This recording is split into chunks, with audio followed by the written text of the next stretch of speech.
Hola, hola, Next Gen. Thank you again for tuning in today as we continue celebrating Women's History Month. We're turning on the spotlight on the achievements of a new generation of professional women. I'm Suleidis, and today we have the honor of chatting with Catarina Rivera. She's a LinkedIn top voice on disability advocacy, and she's smashing disability stigmas as a dynamic public speaker, trainer, workshop facilitator, and DEI consultant. She's here to talk to us to raise awareness about disability and share her experiences as someone who is hard of hearing and has a vision disability. Catarina, thank you so much for joining us today. It is an honor. How was your weekend? Oh, it was nice. I'm visiting Mexico City for the month of March, so I was able to enjoy. I went to the Museum of Anthropology, learned about the history of different peoples here. Nice, nice. I hear Mexico is great. I have yet to visit. Yes. So, to kick things off first, I have a few quick questions that I like to ask any Latino or Latina that I meet. Are you ready for a quick fire round? Sure, let's go. Let's do it. Okay. Arepas or pupusas? Pupusas, Merengue or bachata? bachata, Dulce de leche or flan? flan. Me too. My mom makes a great one. My mom too. She still has to pass that recipe down to me. I'm hoping soon. How about churros or pan dulce?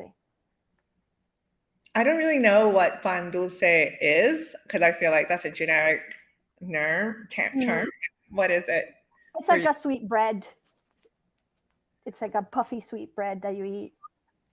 Well, I guess my question is crunchy or soft? I feel like soft more often. Okay. Yeah. Okay. You should try it. It's really good. How about Becky G or Shakira? I am not up to date on the music, so I'm tricky. Okay. Okay. So, Katarina, let's get a little bit into the nitty gritty here. You're here to talk about disability and raise awareness about it. What got you interested in bringing up the disability conversation into places that aren't really focusing on it? Well, my disability journey started with my own identity because I was born hard of hearing. And then later on, when I was 17, I found out that I had something called Usher syndrome, and that Usher syndrome would mean that my vision would be declining over time and changing. So the vision that I have now is very reduced, just this little box around my eyes. And I think that because I started to learn about my own identity, who I was, I realized that disability affects everything. And there are so many disabled people. At least 1 in 4 adults in the United States is disabled. So when we think about bringing this conversation to different places, it's absolutely necessary that we do so. Disabled people are already part of workforces, communities, educational institutions. We are everywhere. And so if the conversation is not being had, then we're being left out oftentimes. So that's one of my reasons why I'm so passionate for opening up the dialogue, for making sure that people are not missing out on this conversation, because I think what happens is that people then feel also ignored and unseen. That's so important. So as someone who's been disabled, what is one thing you wish you had known when you first started navigating your career as a disabled person? I think one of the things that is most nerve-wracking for people and difficult is this idea of disclosure, and Mm. depends on the person because some people cannot have a choice on whether or not they disclose their disability. They might have an apparent disability that everyone can notice right away. Mhm. For me, I did have a choice. I was not using a white cane for my blindness for a very long time. So anytime I had interviews or was going for a new job, I had to make a conscious choice about whether or not I would talk about my disability. And what that meant for me is that I decided not to disclose until after I was hired for all of my previous jobs. When I was interviewing, I would always be nervous about anything that could indicate that I was blind or had some kind of issue. So even just walking or following someone in a new office environment from the front of the office to the room where we would be holding the interview, that would stress me out so much. Am I going to bump into something? Are they talking to me? How can I process their speech when I'm really focused on just walking? So what I would say to any disabled person that is struggling with disclosure, what I wish I knew is that disability employment lawyers actually recommend not to disclose if you have the choice until after you are hired. So what I was doing was absolutely right. And the reason that they recommend this is because there's unfortunately still so much ableism and discrimination in our world. So there are barriers that exist for employment for disabled people. And just being aware of that, setting yourself up in the best way, you don't have to disclose. You don't have to talk about it. And what's important there also to emphasize is that that's not lying. Because I've had disabled people say to me, oh, I don't want to lie to my employer. My viewpoint on that is that everyone has experiences in their life or aspects of their identity that they are not disclosing to people right away, because we are all entitled to privacy. We all have difficult situations or trauma or things that you're not going to tell someone within the first 10 minutes of meeting them. Though if you think about disability as being in that category of it's your choice when you want to talk about it, and that's okay. It's not lying. It's important for us to really just honor our own experiences, what's right for us. Some people also feel like they would rather disclose in order to see if their employer is going to be welcoming. And I think that you could do that. And that's, you have to make the choice that is right for you. What I have found is even when I disclosed after I was hired, everything was fine because I really didn't. I think employers often over imagine the amount of accommodations that a disabled person would need. Many accommodations are free. The majority cost less than $500. So then you don't want that kind of idea of, oh, this is going to be a difficult employee or it's going to be expensive to accommodate them. You don't want that kind of employer's wrong idea to keep you out of a job. So all the experiences I've had have been positive. I've been able to work with them and get accommodations. So I think that I just want to support all disabled people. And if you do have an apparent disability in an interview, I would highly recommend that you stick to the job description and explain to them how you would perform the functions of the role. Because most non-disabled people don't understand how we do things, how we adapt, and they make these assumptions that we can't. That's so interesting, the disclosure conversation. So in terms of how companies can include disabled people in industries such as tech and finance, how can employers support disabled people or disabled future employees? How can that conversation turn into something positive from the company side? From the company side, I think there's so much that a company could do when we are talking about tech and people that are designing products. I hope that all of these companies have an accessibility team. If you do not have one, that is a great step that you can begin. Build your commitment to accessibility by actually investing in a team that is responsible for that within your products and within your workplace. So that is really important. I also think that in terms of disability overall, we need to recognize at the employer level that you already have disabled employees. Only 21% of disabled employees disclose to HR. So you have a lot of people that you don't know about. You don't have to wait for any percentage to be a tipping point. Like, oh, we have this percentage of disabled employees. Now we need to focus on it. It's actually time to focus on it now. At the company level, you can invest in disability inclusion overall. There's so many best practices you can implement that will impact everyone positively. That's another myth that people think about accessibility, like, oh, this is only for disabled people. Well, let's look at captions, for example. When I use captions, it's because I'm deaf and hard of hearing. And that's what people usually think about when they think about captions or subtitles. Oh, that's who it's for. But the people actually benefiting from captions are also autistic people, those with auditory processing disorders, English language learners, anyone who's tired or distracted. because now you have the information coming in 2 ways. So it's easier for people to learn and to retain information. So something as simple as captions, doing that consistently, can benefit everyone in your workforce. That kind of phenomenon happens with every single accessibility or disability inclusion best practice. So that is what I want to emphasize to all company leaders, that this is something you need to be focusing on now, and it actually creates really high value and high impact across your company. 100%. Yeah, I remember using captions when I was first learning English.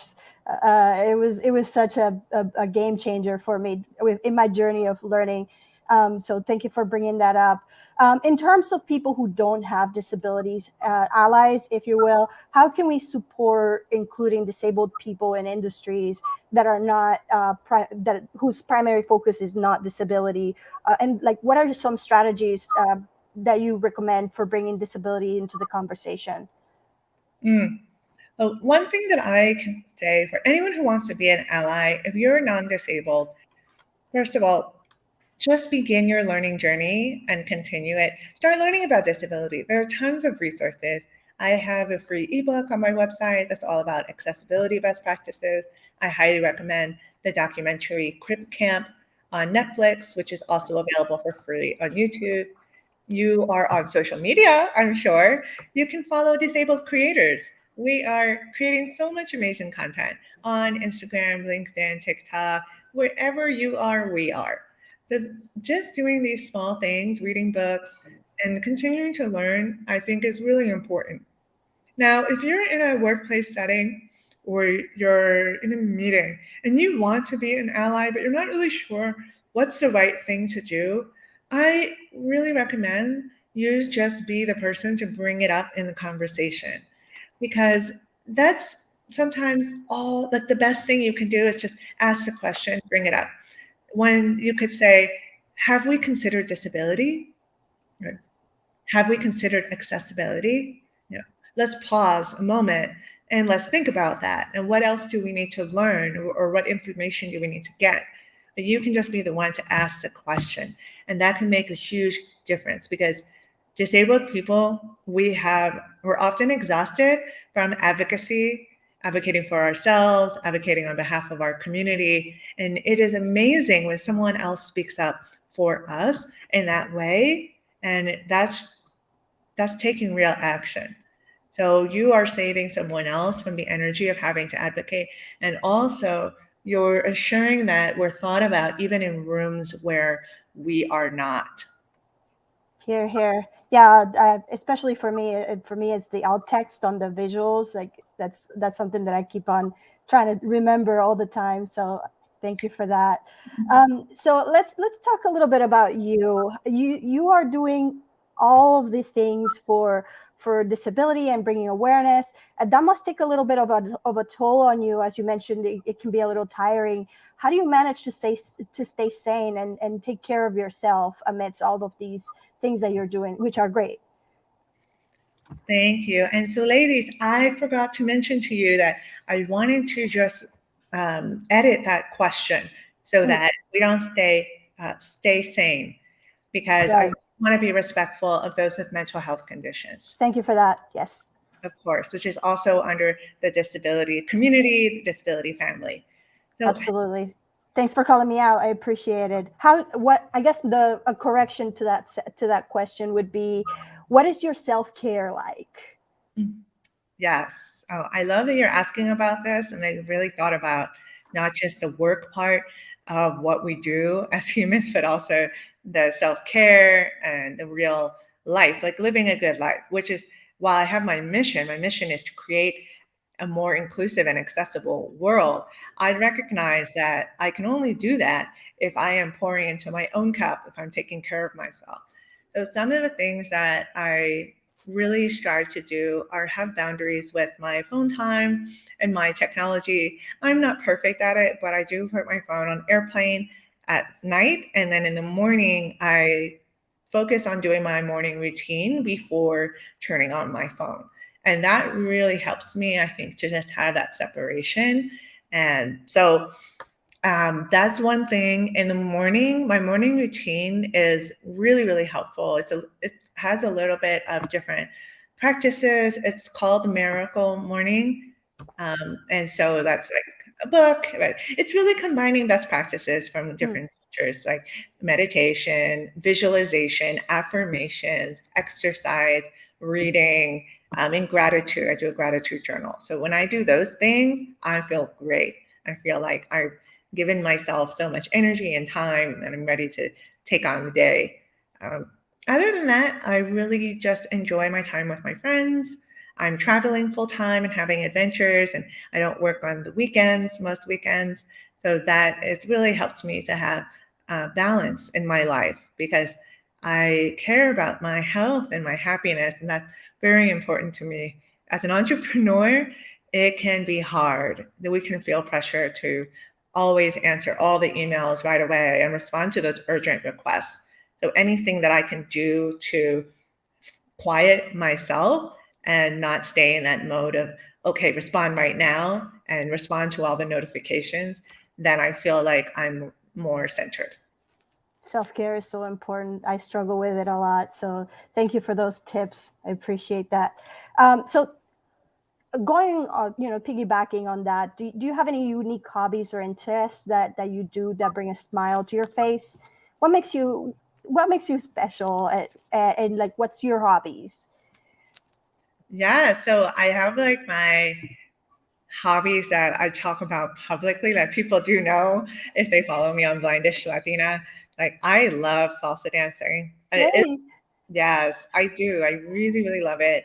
I find it hard to be dancing consistently when I'm traveling, but this year I'm making a concerted effort. So I went dancing twice so far in Mexico City, and I'm gonna go, I'm sure other places and salsa dance.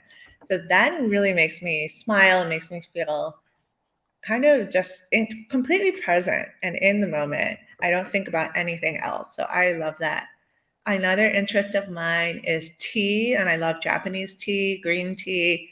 So that is something that I just love to have my tea moments. I've been doing matcha lattes. I also can have matcha with hot water, and that's really nice in the afternoon. So I try to do that. And in the morning, I have my tea as well. And then, just to give like something more quirky that people are not. Yes, give us the deets. I, I like to watch cat videos on YouTube. Like now that YouTube knows I'm watching these videos, all I have to do is open the app and I see another one. It's always like very cute, like a foster cat that was very scared, and then they become sweet and comfortable, and or they're bonding with like the dog in the household. Oh.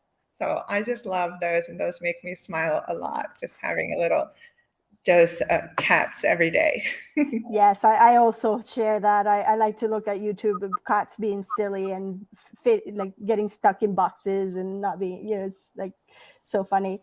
So, in honor of Women's History Month, which is almost ending, if you had the chance to dine with an influential Latina from history, alive or dead, doesn't matter, who would it be and why? Okay, so I love this question, first of all.